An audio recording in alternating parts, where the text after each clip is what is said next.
সুপ্রিয় শিক্ষার্থীরা, সবাই কেমন আছো? আশা করি ভালো আছো। আজকে সহানুমানের বাকি নিয়মগুলো নিয়ে আলোচনা করব। সাধারণ নিয়ম ও বাকি অনুভূতিগুলো। সহানুমানের আমরা দ্বিতীয় নিয়ম এবং অনুভূতি পর্যন্ত আলোচনা করছি। তাহলে বাকি নিয়মগুলো দেখা যাক। তৃতীয় নিয়মটি হচ্ছে সহানুমানে মধ্যপদকে কমপক্ষে একবার ব্যাপ্য হতে হবে। আমরা জানি সহমানের তিনটা পদ থাকে, একটা হচ্ছে প্রধান পদ, একটা অপ্রধান পদ, একটা মধ্যপদ। মধ্যপদ আশ্রবাক্য দুটাতে থাকে, সিদ্ধান্তে থাকে না। তাহলে সহানুমানে মধ্যপদকে কমপক্ষে একবার ব্যাপ্য হতে হবে। ব্যাপ্যতার বিষয়টা আমরা আগেই জেনেছি, তাও একটা সূত্র আছে। আমরা জানি আই ও আমরা 4 ধরনের বাক্য পেয়ে থাকি গুণ ও পরিমাণের ভিত্তিতে। বাক্যের আমরা জানি সাবজেক্ট ব্যাপ্য, ই বাক্যের সাবজেক্ট এবং প্রেডিকেট দুইটাই ব্যাপ্য, আই বাক্যের প্রেডিকেট ব্যাপ্য এবং ও বাক্যের হচ্ছে কোনটাই ব্যাপ্য না, অর্থাৎ নান, এস বি পি এন। এটা মনে রাখবো। তাহলে উদাহরণের মাধ্যমে আমরা দেখি দ্বিতীয় নিয়মটা। যদি একটা উদাহরণ লিখি, সকল রাজা হয় মানুষ, এটা হচ্ছে এ বাক্য। সকল রাজা হয় মানুষ, সকল প্রজা হয় মানুষ, এটা এ বাক্য। সুতরাং সকল প্রজা হয় রাজা। সহানুমানের তৃতীয় নিয়ম অনুযায়ী সহানুমানের মধ্যপদকে অবশ্যই কমপক্ষে একবার ব্যাপ্য হতে হবে। আমরা জানি সহানুমানের মধ্যপদ কোনটা, যেটি উভয় আশ্রয় বাক্যে থাকে, সেটা হচ্ছে সহানুমানের মধ্যপদ। তো এখানে মানুষটা হচ্ছে এই সহানুমানের মধ্যপদ, কিন্তু আমরা জানি বাক্যের ক্ষেত্রে শুধুমাত্র সাবজেক্ট অর্থাৎ উদ্দেশ্যটাই হচ্ছে শুধুমাত্র ব্যাপ্য, বিধেয় ব্যাপ্য না। তাহলে আমরা আশ্রয় বাক্যে সহানুমানের মধ্যপদকে কমপক্ষে কি একবার ব্যাপ্য হতে হবে, কিন্তু আমরা একবারও ব্যাপ্য পাইনি। সেক্ষেত্রে যে ধরনের ভুল হয় তাকে বলা হয়, অর্থাৎ এই উদাহরণটা বৈধ না, এই উদাহরণে যে ভুলটা হচ্ছে তাকে বলা হয় অব্যাপ্য মধ্যপদ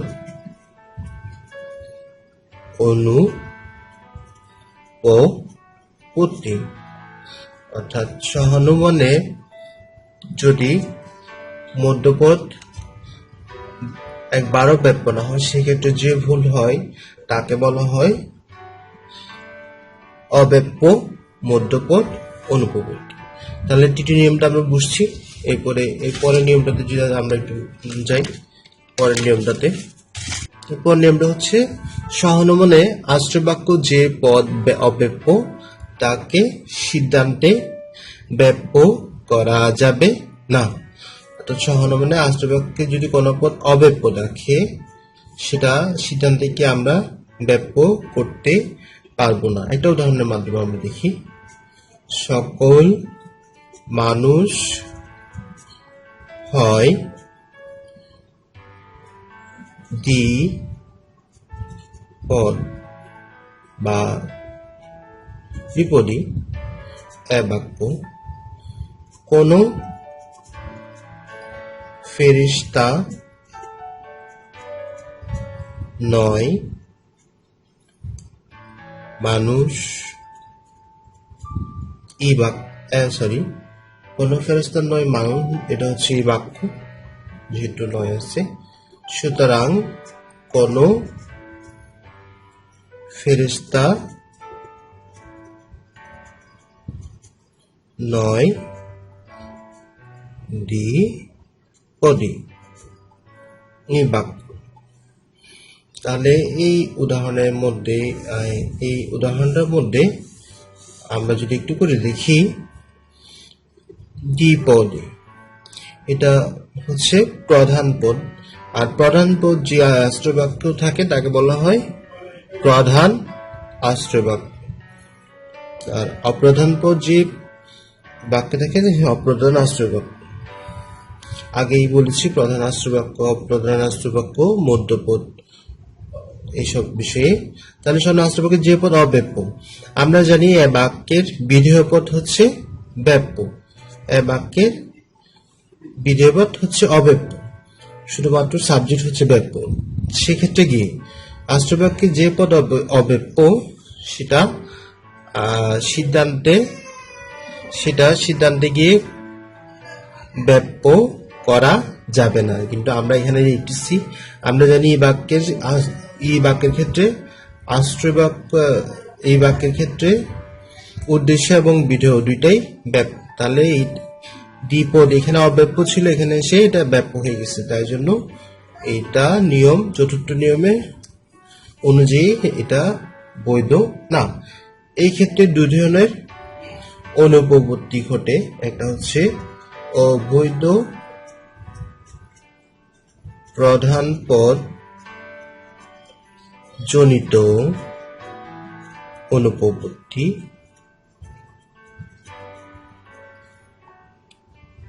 আর দ্বিতীয়টা হচ্ছে অবৈধ অপ্রধান পদ জনিত অনুপপত্তি। তাহলে অবৈধ প্রধান পদ জনিত অনুপপত্তি কোনটা? যে ক্ষেত্রে প্রধান পদ অব্যপ্য, প্রধান পদ সিদ্ধান্তে ব্যাপ্য হবে, সেটা হবে অবৈধ প্রধান পদ জনিত অনুপপত্তি। উপর উদাহরণটা হচ্ছে অবৈধ প্রধান পদ জনিত অনুপপত্তি একটা উদাহরণ। আর যে ক্ষেত্রে অপ্রধান পদ যদি সিদ্ধান্তে গিয়ে ব্যাপ্য হয়, সেটা হবে অবৈধ অপ্রধান পদ জনিত অনুপপত্তি। এরপর আসি পঞ্চম নিয়মে।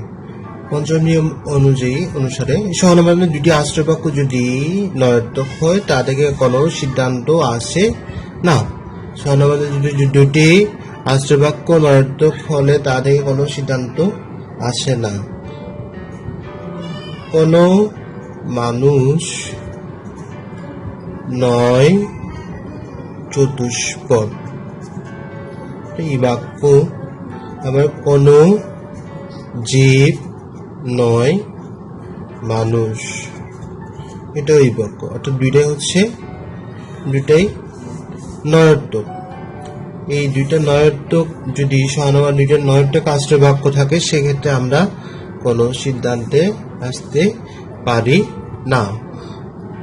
অর্থাৎ সহনবাদের দুইটি নয়ার্থক আশ্রয় বাক্য থেকে কোনো সিদ্ধান্তে পাওয়া যায় না। এরপরে আমরা দেখব ষষ্ঠ নিয়ম। ষষ্ঠ নিয়ম হচ্ছে সহনমানে একটি আশ্রয় বাক্য নয়ার্থক হলে সিদ্ধান্ত অবশ্যই নয়ার্থক হবে। সহনমানে একটি আশ্রয় বাক্য যদি নয়ার্থক হয়, সিদ্ধান্ত অবশ্যই কি হবে? নয়ার্থক হবে। কিভাবে? এটা উদাহরণ বলতে, কোনো মানুষ নয় নিখুঁত, এই বাক্য সকল জ্ঞানী ব্যক্তি হয় মানুষ, এ বাক্য। সুতরাং কোনো জ্ঞানী ব্যক্তি নয় নিখুঁত, এই বাক্য। সহনমানের একটি আশ্রয় বাক্য যদি নয়ার্থক হয়, সিদ্ধান্ত অবশ্যই নয়ার্থক হবে। কোনো মানুষ নয় নিখুঁত, এটা হচ্ছে না একটা নয়ার্থক। আর নয়ার্থক আশ্রয় বাক্য থেকে সিদ্ধান্ত অবশ্যই নয়ার্থক হবে। এখানে নয়ার্থক আছে, কোনো মানুষ নয় নিখুঁত, সকল জ্ঞানী ব্যক্তি হয় মানুষ। সকল জ্ঞানী ব্যক্তি হয় মানুষ, কোনো ব্যক্তি জ্ঞানী ব্যক্তি নয় নিখুঁত। এটি একটি বৈধ যুক্তি বাক্য, যেহেতু সহনমানের ষষ্ঠ নিয়মটি এটি অনুসরণ করছে। এরপরে আমরা দেখি সপ্তম নিয়মটা। উভয় আশ্রয় বাক্য সহনমানের সদর্থক হলে সিদ্ধান্তটি অবশ্যই সদর্থক হবে। আবার বিপরীতভাবে বলা যায়, যদি সিদ্ধান্তটি সদর্থক হয় তাহলে উভয় আশ্রয় বাক্য অবশ্যই সদর্থক হবে। এটা খুবই সহজ। সকল জীব হয় স্রষ্টার সৃষ্টি। বাক্য সকল গরু হয় জীব। বাক্য সুতরাং সকল গরু হয় স্রষ্টার সৃষ্টি। এটাও বাক্য। অর্থাৎ আশ্রয় বাক্য যদি সদর্থক হয় সেক্ষেত্রে সিদ্ধান্তটিও সদর্থক হবে। এরপরে আমরা বাকি 3টা নিয়ম দেখব। অষ্টম নিয়ম, উভয় আশ্রয় বাক্য যদি বিশেষ হয় সেক্ষেত্রে আমরা কোনো সিদ্ধান্ত পাব না। উভয় আশ্রয় বাক্য যদি বিশেষ হয় সেক্ষেত্রে আমরা কোনো সিদ্ধান্ত পাব না। একটু করে যদি দেখি, কিছু জীব হয় মানুষ। কিছু দ্বিপদী হয় মানুষ। অর্থাৎ দুইটা বিশেষ আশ্রয় বাক্য থেকে আমরা কোনো সিদ্ধান্ত নিতে পারবো না সহানুমানের ক্ষেত্রে। নবম নিয়মটা হচ্ছে, একটি আশ্রয় বাক্য বিশেষ হলে, অর্থাৎ সহানুমানের যদি একটি আশ্রয় বাক্য বিশেষ হয় সিদ্ধান্তটি অবশ্যই কি হবে? বিশেষ হবে। উদাহরণের মাধ্যমে আমরা একটু দেখি। সকল মানুষ হয় বিপদ। এ বাক্য কিছু জীব হয় মানুষ আয়। সুতরাং কিছু জীব হয় বিপদ।